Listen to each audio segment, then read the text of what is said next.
महेश्वर द्वारा श्री कृष्ण अवतार की कथा। नमस्कार। अगर आप किसी कारणवश मुझे सब्सक्राइब नहीं कर सकते तो लाइक अवश्य कीजिएगा। पार्वती जी ने कहा, महेश्वर, आपने श्री रघुनाथ जी के उत्तम चरित्र का अच्छी तरह वर्णन किया। देवेश्वर, आपके प्रसाद से इस उत्तम कथा को श्रवण करके मैं धन्य हो गई। अब मुझे भगवान वासुदेव के महान चरित्रों को सुनने की इच्छा हो रही है। कृपा कहिए। श्री महादेव जी बोले, देवी, सबके हृदय में निवास करने वाले परमात्मा श्री कृष्ण की लीलाएं मनुष्य को मनोवांछित फल देने वाली हैं। मैं उनका वर्णन करता हूं, सुनो। यदुवंश में वसुदेव नामक श्रेष्ठ पुरुष उत्पन्न हुए, जो देवमीड़ के पुत्र और सब धर्मज्ञों में श्रेष्ठ थे। उन्होंने मथुरा में उग्रसेन की पुत्री देवकी से विधिपूर्वक विवाह किया, जो देवांगनाओं के समान सुंदरी थी। उग्रसेन के एक कंस नामक पुत्र था, जो महाबलवान और शूरवीर था। जब वधू और वर रथ पर बैठकर विदा होने लगे, उस समय कंस स्नेहवश सारथी बनकर उनका रथ हाँकने लगे। इसी समय गंभीर स्वर में आकाशवाणी सुनाई दी, कंस, इस देवकी का 8वां बालक तुम्हारे प्राण लेगा। यह सुनकर कंस देवकी को मारने के लिए तैयार हो गए। उसे क्रोध में भरा देख बुद्धिमान वसुदेव ने कहा, राजन, यह तुम्हारी बहन है, तुम्हें धर्मतः इसका वध नहीं करना चाहिए। इसके गर्भ से जो बालक उत्पन्न हो उन्हीं को मार डालना। अच्छा, ऐसा ही हो। यूं कहकर कंस ने वसुदेव और देवकी को अपने सुंदर महल में ही रोक लिया और उनके लिए सब प्रकार के सुख भोग की व्यवस्था कर दी। पार्वती इसी बीच में समस्त लोगों को धारण करने वाली पृथ्वी भारी भार से पीड़ित होकर सहसा लोकनाथ ब्रह्मा जी के पास गई और गंभीर वाणी में बोली, प्रभु, अब मुझ में इन लोगों को धारण करने की शक्ति नहीं रह गई। मेरे ऊपर पाप कर्म करने वाले राक्षस निवास करते हैं। वे बड़े बलवान हैं, अतः संपूर्ण जगत के धर्मों का विध्वंस करते हैं। पाप से मोहित हुए समस्त मानव इस समय अधर्म परायण हो रहे हैं। इस संसार में अब थोड़ा सा भी धर्म नहीं दिखाई देता। देव, मैं सत्य शौचयुक्त धर्म के ही बल से टिकी हुई थी, अतः अधर्म परायण विश्व को धारण करने में असमर्थ हो रही हूं। यूं कहकर पृथ्वी वहीं अंतर्धान हो गई। तदनंतर ब्रह्मा और शिव आदि समस्त देवता तथा महातपस्वी मुनि क्षीर सागर के उत्तर तट पर जगदीश्वर श्री विष्णु के पास गए और नाना प्रकार के स्तोत्रों द्वारा उनकी स्तुति करने लगे।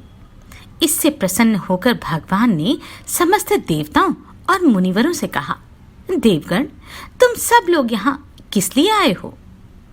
तब पितामह ब्रह्मा जी ने देवादिदेव जनार्दन से कहा, देवदेव, जगन्नाथ, पृथ्वी भारी भार से पीड़ित है। इस समय संसार में बहुत से दुर्दश राक्षस उत्पन्न हो गए हैं। जरासंध, कंस, प्रलंब और धेनुक आदि दुरात्मा सब लोगों को सता रहे हैं। अतः आप इस पृथ्वी का भार उतारने की कृपा करें। ब्रह्मा जी के ऐसा कहने पर संपूर्ण जगत का पालन करने वाले अविनाशी भगवान ऋषिकेश ने कहा, देवताओं, मैं मनुष्य लोक के भीतर यदुकुल में अवतार लेकर पृथ्वी का भार हटाऊंगा। यह सुनकर सब देवता भगवान जनार्दन को नमस्कार करके अपने अपने लोक में जा उन परमेश्वर का ही चिंतन करने लगे। तत्पश्चात परमेश्वर श्री हरि ने भगवती माया से कहा, देवी, रसातल से हिरण्याक्ष के 6 पुत्रों को ले जाओ और क्रमशः वसुदेव पत्नी देवकी के गर्भ में स्थापित करो। 7वां गर्भ अनंत अर्थात शेषनाग का अंश होगा। उसे भी खींचकर तुम देवकी की सौत रोहिणी के उदर में स्थापित कर देना। तदनंतर देवकी के 8वें गर्भ में मेरा अंश प्रकट होगा। तुम नंदगोप की पत्नी यशोदा के गर्भ से उत्पन्न होना। इससे इंद्र आदि देवता तुम्हारी पूजा करेंगे। बहुत अच्छा कहकर महाभागा माया ने क्रमशः हिरण्याक्ष के पुत्रों को ला लाकर देवकी के गर्भ में स्थापित किया महाबली कंस ने पैदा होते ही उन बालकों को मार डाला। फिर भगवत प्रेरणावश 7वां गर्भ अनंत के अंश से प्रकट हुआ। वह गर्भ जब बढ़कर कुछ पुष्ट हुआ तो माया देवी ने उसे रोहिणी के उदर में स्थापित कर दिया। गर्भ का संकर्षण करने अर्थात खींचने से उस बालक का जन्म हुआ, इसलिए वे संकर्षण नाम से प्रसिद्ध हुए। भादों की कृष्ण पक्ष की अष्टमी तिथि को रोहिणी नक्षत्र में शुभ लग्न का उदय होने पर रोहिणी देवी ने भगवान संकर्षण को जन्म दिया। तत्पश्चात साक्षात भगवान श्रीहरि देवकी के गर्भ में आए। 8वें गर्भ से युक्त देवकी को देखकर कंस बहुत भयभीत हुआ। उस समय समस्त देवताओं के मन में उल्लास छा रहा था। वे विमान पर बैठे हुए आकाश से ही देवकी देवी की स्तुति किया करते थे। तदनंतर 10वां महीना आने पर श्रावण मास की कृष्ण अष्टमी को आधी रात के समय श्रीहरि का अवतार हुआ। वसुदेव के पुत्र होने से वे सनातन भगवान वासुदेव कहलाए। संपूर्ण जगत के स्वामी भगवान श्री कृष्ण को देखकर वसुदेव जी हाथ जोड़कर नमस्कार करके उन जगन्मय प्रभु की स्तुति करने लगे। जगन्नाथ, आप भक्तों की इच्छा पूर्ण करने के लिए साक्षात कल्प वृक्ष हैं। प्रभु, आप स्वयं मेरे यहाँ प्रकट हुए, मैं कितना भाग्यवान हूँ। अहो, आज धरती धर भगवान इस धरती के ऊपर मेरे पुत्र रूप में अवतीर्ण हुए हैं। पुरुषोत्तम, आपके इस अद्भुत ईश्वरीय रूप को देखकर महाबली एवं पापाचारी दानव सहन नहीं कर सकेंगे। वसुदेव जी इस प्रकार स्तुति और प्रार्थना करने पर सनातन पुरुष भगवान पद्मनाभ ने अपने चतुर्भुज रूप को तिरोहित कर लिया और मानव रूप धारण करके वे 2 भुजाओं से ही शोभा पाने लगे। उस भवन में पहरा देने वाले जो दानव रहते थे वे सब भगवान की माया से मोहित और तमोगुण से आच्छादित हो सो गए। उसी समय मौका पाकर भगवान के आज्ञानुसार वसुदेव जी भगवान को गोद में ले तुरंत ही नगर से बाहर निकले। उस समय सब देवता उनकी स्तुति कर रहे थे। मेघ पानी बरसाने लगे। यह देखकर महाबली नागराज शेष भक्तिवश अपने हजारों फनों से भगवान के ऊपर छाया करके पीछे पीछे चलने लगे। उनके चरणों का स्पर्श होते ही नगर द्वार के किवाड़ स्वयं खुल गए। वहां के रक्षक नींद में बेसुध थे। तीव्र प्रवाह से बहने वाली भरी हुई यमुना भी महात्मा वसुदेव जी के प्रवेश करने पर घट गई। उसमें घुटने तक ही जल रह गया। यमुना के पार हो वसुदेव जी ने उसके तट पर ही स्थित व्रज में प्रवेश किया। उधर नंदगोप की पत्नी के गर्भ से गायों के व्रज में ही एक कन्या उत्पन्न हुई, किंतु यशोदा माया से मोहित एवं तमोगुण से आच्छादित हो गाढ़ी नींद में सो गई थी। वसुदेव जी ने उनकी शैया पर भगवान को सुला दिया और उनकी कन्या को लेकर वे मथुरा चले आए। वहां पत्नी के हाथ में कन्या को देकर वे निश्चिंत हो गए। देवकी की शैया पर आते ही वह कन्या बाल भाव से रोने लगी। बालक की आवाज सुनकर पहरेदार जग उठे। उन्होंने कंस को देवकी के प्रसव होने का समाचार दिया। कंस तुरंत ही आ पहुंचा और बालिका को लेकर उसने एक पत्थर पर पटक दिया, किंतु वह कन्या उसके हाथ से छूटने पर तुरंत ही आकाश में जा खड़ी हो गई। वह कंस के सिर में लात मारकर ऊपर गई और 8 भुजा वाली देवी के रूप में दर्शन दे उससे बोली, ओ मूर्ख, मुझे पत्थर पर पटकने से क्या होगा? जो तुम्हारा वध करने वाला है उसका जन्म तो हो गया। जो संपूर्ण जगत की सृष्टि, पालन तथा संहार करने वाले हैं, वे भगवान इस संसार में अवतार ले चुके हैं। वे ही तुम्हारे प्राण लेंगे। इतना कहकर देवी ने सहसा अपने तेज से संपूर्ण आकाश को आलोकमय कर दिया और वह देवताओं तथा गंधर्वों के मुख से अपनी स्तुति सुनती हुई हिमालय पर्वत पर चली गई। देवी की बात सुनकर कंस का हृदय उद्विग्न हो गया। उसने भय से पीड़ित हो प्रलंब आदि दानव वीरों को बुलाकर कहा, वीरों, हम लोगों के भय से समस्त देवताओं ने क्षीर सागर पर जाकर विष्णु से राक्षसों के संहार के विषय में बहुत कुछ कहा है। उनकी बात सुनकर वे अविनाशी धरनी पर यहाँ कहीं मनुष्य रूप में उत्पन्न हुए हैं। अतः आज इच्छानुसार रूप धारण करने वाले तुम सभी राक्षस जाओ और जिन बालकों में कुछ बल की अधिकता जान पड़े उन्हें बेखटके मार डालो। ऐसी आज्ञा देकर कंस ने वसुदेव और देवकी को आश्वासन दे उन्हें बंधन से मुक्त कर दिया और स्वयं अपने महल में चला गया। तत्पश्चात वसुदेव जी के नंद के उत्तम व्रज में गए। नंदराय जी ने उनका भलीभांति स्वागत सत्कार किया। वहां अपने पुत्र को देखकर वसुदेव जी को बड़ी प्रसन्नता हुई और उन्होंने नंदरानी यशोदा से कहा, देवी, रोहिणी के पेट से पैदा हुए मेरे इस पुत्र बलराम को भी तुम अपना ही पुत्र मानकर इसकी रक्षा करो। यह कंस के डर से यहाँ लाया गया है। दृढ़ता पूर्वक उत्तम व्रत का पालन करने वाली नंद पत्नी ने बहुत अच्छा कहकर वसुदेव जी की आज्ञा शिरोधार्य की और दोनों पुत्रों को पाकर वे बड़ी प्रसन्नता के साथ उनका पालन करने लगी। इस प्रकार नंदगोप के घर अपने दोनों पुत्रों को रखकर वसुदेव जी निश्चिंत हो गए और तुरंत ही मथुरापुरी को चले गए। तदनंतर वसुदेव जी की प्रेरणा से किसी शुभ दिन को गर्ग जी नंदगोप जी के वज्र में गए। वहां के निवासियों ने उनकी बड़ी आवभगत की। फिर उन्होंने गोकुल में वसुदेव के दोनों पुत्रों की विधि पूर्वक जातकर्म और नामकरण संस्कार कराए। बड़े बालक के नाम उन्होंने संकर्षण, रोहिणी, बलभद्र, महाबल और राम आदि रखे तथा छोटे के श्रीधर, श्रीकर, श्री कृष्ण, अनंत, जगतपति, वासुदेव और ऋषिकेश आदि नाम रखे। लोगों में ये दोनों बालक क्रमशः राम और कृष्ण के नाम से विख्यात हुए। ऐसा कहकर द्विजश्रेष्ठ गर्ग ने पितरों और देवताओं का पूजन किया और स्वयं भी गवालों से पूजित होकर मथुरा में लौट आए। एक दिन की बात है, बालकों की हत्या करने वाली पूतना कंस के भेजने से रात में नंद के घर आई। उसने अपने स्तनों में विष लगा रखा था। अमित तेजस्वी श्री कृष्ण के मुख में वही स्तन देकर वह उन्हें दूध पिलाने लगी। भगवान श्री कृष्ण ने उस राक्षसी को पहचान लिया और उसके स्तनों को खूब दबाकर उसे प्राणों सहित पीना आरंभ किया। अब तो वह मतवाली राक्षसी छटपटाने लगी। उसके स्नायु बंधन टूट गए। वह कांपती हुई गिरी और जोर जोर से चिंघाड़ती हुई मृत्यु को प्राप्त हुई। उसके चित्कार से सारा आकाश मंडल गूंज उठा। उसे पृथ्वी पर पड़ी देख समस्त गोप थर्रा उठे।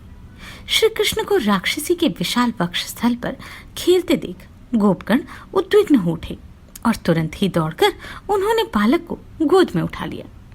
उस समय नंदगोप ने पास आकर पुत्र को अंक में ले लिया और राक्षस के भय से रक्षा करने के लिए गाय के गोबर से बाल से बालक के मस्तक को झाड़ा। फिर भगवान के नाम लेकर श्री कृष्ण के सब अंगों का मार्जन किया। इसके बाद उस भयानक राक्षसी को गांव के व्रत से बाहर करके डरे हुए गवालों की सहायता से उसका दाह किया। एक दिन भगवान श्रीहरि किसी छकड़े के नीचे सोए हुए थे और दोनों पैर फेंक फेंक कर रो रहे थे। उनके पैर का धक्का लगने से छकड़ा ही उलट गया। उस पर जो बर्तन भांडे रखे हुए थे वे सब टूट टूट कर गिर गए। गोप और गोपियां इतने बड़े छकड़े को सहसा उलटकर गिरा देख बड़े विस्मय में पड़ी और सोचने लगे, यह क्या हो गया। ऐसा कहती हुई शंकित हो उठी। उस समय विस्मित हुई यशोदा ने शीघ्र ही अपने बालक को गोद में उठा लिया। वे दोनों यदुवंशी बालक माता के स्तनपान से पुष्ट होकर थोड़े ही समय में बड़े हो गए और घुटनों तथा हाथों के बल से चलने लगे। उन दिनों एक मायावी राक्षस मुर्गे का रूप धारण किए वहां पृथ्वी पर विचरता था। वह श्री कृष्ण को मारने की ताक में लगा रहता था। भगवान श्री कृष्ण ने उसे पहचान लिया और एक ही तमाचे में उसका काम तमाम कर दिया। मार पड़ने पर वह पृथ्वी पर गिरा और मर गया। मरते समय उसने अपने राक्षस स्वरूप को ही धारण किया था। तदनंतर भगवान श्री कृष्ण समूचे ब्रज में विचरने लगे। वे गोपियों के यहाँ से मक्खन चुराया करते थे। इससे यशोदा को बड़ा क्रोध हुआ। उन्होंने श्री कृष्ण की कमर में रस्सी लपेटकर उन्हें ऊखल में बांध दिया और स्वयं गौरस बेचने चली गई। समस्त पृथ्वी को धारण करने वाले श्री कृष्ण ऊखल में बंधे ही बंधे उसे खींचते हुए 2 अर्जुन वृक्षों के बीच से निकले। गोविंद ने ऊखल के धक्के से उन दोनों वृक्षों को गिरा दिया।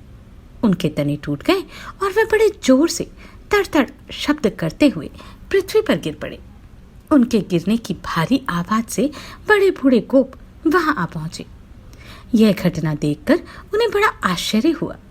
यशोदा जी भी बहुत डर गई और श्री कृष्ण के बंधन खोलकर आश्चर्यमग्न हो उन महात्मा को अपने स्तनों का दूध पिलाने लगी। माता ने जगदीश्वर श्री कृष्ण के उदर को दाम अर्थात रस्सी से बांध दिया था। अतः सभी महापुरुषों ने उनका नाम दामोदर रख दिया। वे दोनों यमला अर्जुन वृक्ष भगवान के पार्षद हो गए। तब नंद आदि वृद्ध गोप वहां बड़े उत्पात होते देखकर दूसरे स्थान को चले गए।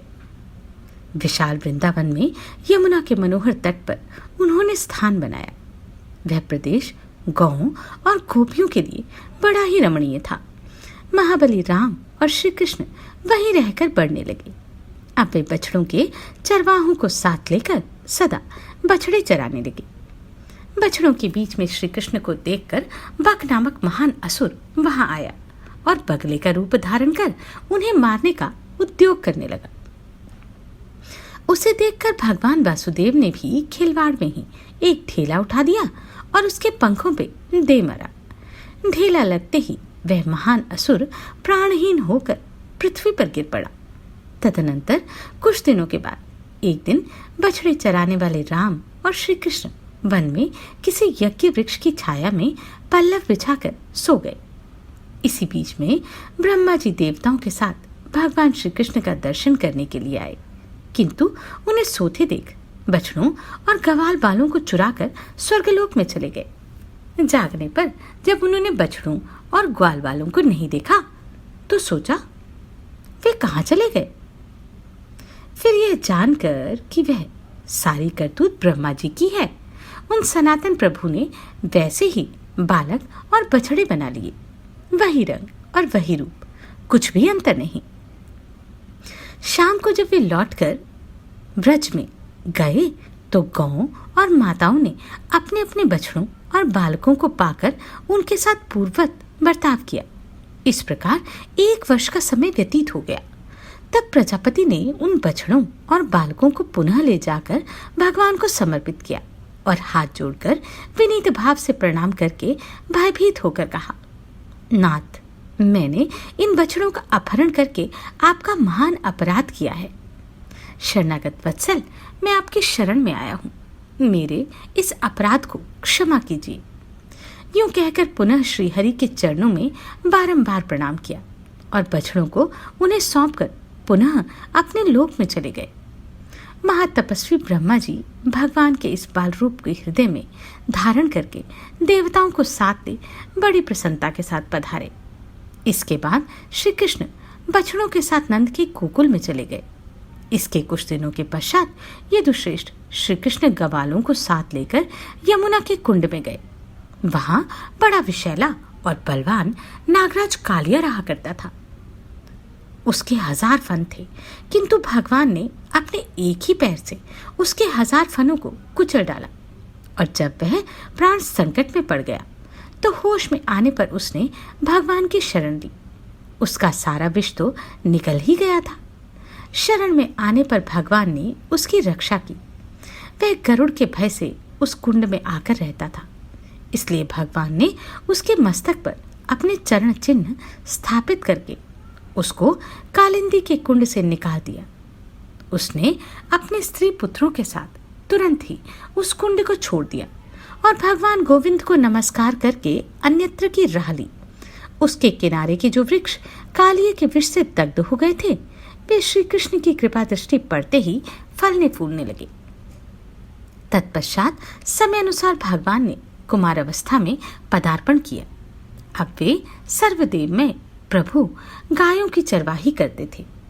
वे अपने समान अवस्था वाले गवालों को साथ ले मनोहर वृंदावन में बलराम जी के साथ विचरा करते थे। वहां एक अत्यंत भयानक असुर था जो अजगर सांप के रूप में रहा करता था।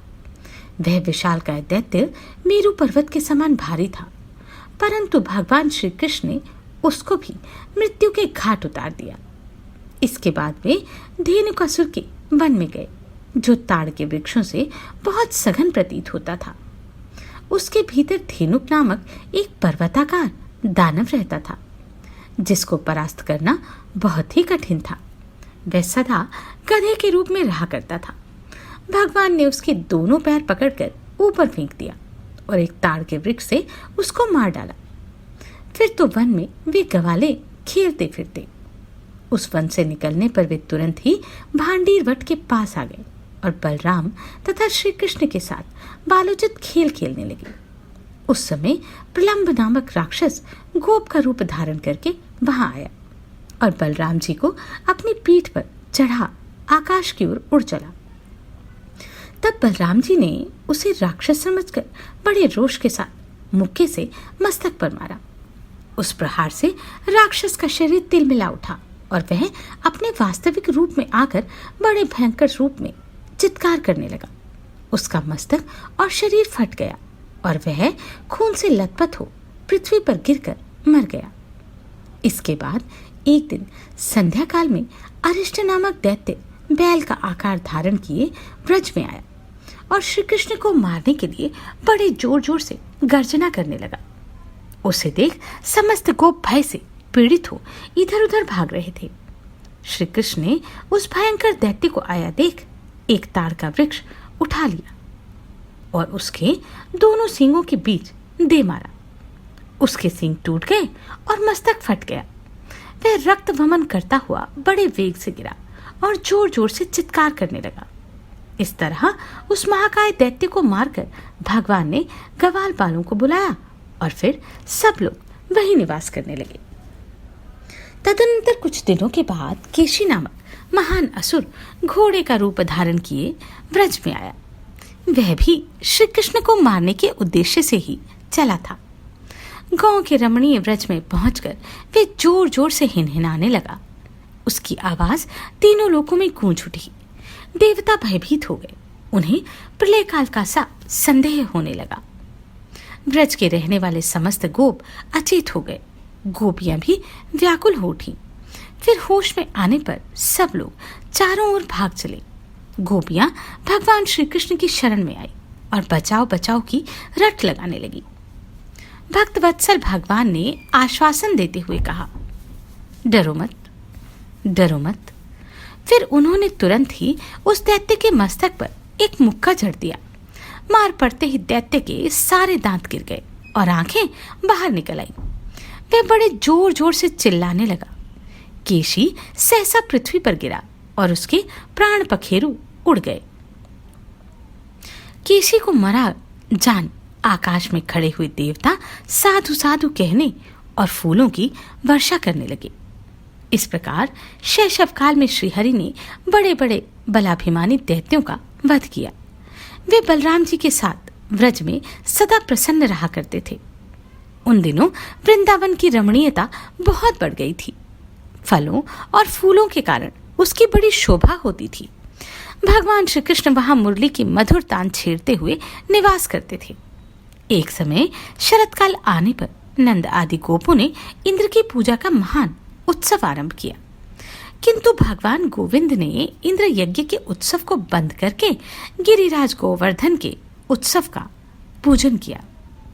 इससे इंद्र को बड़ा क्रोध हुआ। उन्होंने नंद गोप के ब्रज में लगातार 7 दिनों तक बड़ी भारी वर्षा की। तब भगवान जनार्दन ने गिरिराज गोवर्धन को उखाड़ लिया और गोप गोपियों तथा गौ की रक्षा के लिए उसे अनायास ही छत्र की भांति धारण कर लिया। पर्वत की छाया के नीचे आकर गोप और गोपियां बड़े सुख से रहने लगे, मानो वे किसी महल के भीतर बैठे हों। यह देख सहस्त्र नेत्रों वाले इंद्र को बड़ा भय हुआ। उन्होंने बड़ी घबराहट के साथ इस वर्षा को बंद किया और स्वयं वे नंद के ब्रज में आए। वर्षा बंद होने पर भगवान श्री कृष्ण ने उस महापर्वत को पहले की भांति यथास्थान पर रख दिया। नंद आदि बड़े बूढ़े गोप गोविंद की सराहना करते हुए बहुत विस्मित हुए। इतने में ही इंद्र ने आकर भगवान मधुसूदन को प्रणाम किया और हाथ जोड़ हर्ष गदगद वाणी में उनकी स्तुति की। स्तुति के पश्चात सब देवताओं के स्वामी इंद्र ने अमृतमय जल से भगवान गोविंद का अभिषेक किया और दिव्य वस्त्र तथा दिव्य आभूषणों से उनकी पूजा की। इसके बाद वे स्वर्गलोक में गए। उस समय बड़े बूढ़े गोपों और गोपियों ने भी इंद्र का दर्शन किया तथा इंद्र से सम्मानित होने पर उन्हें बड़ी प्रसन्नता हुई। इस प्रकार महापराक्रमी बलराम और श्री कृष्ण नंद के रमणीय व्रज में रहकर गौओं और बछड़ों का पालन करने लगे। नमस्कार, मैं आभा शर्मा जावास। यदि आपको मेरा ये प्रयत्न सराहनीय लगा हो तो मुझे सब्सक्राइब करके प्रोत्साहित करें।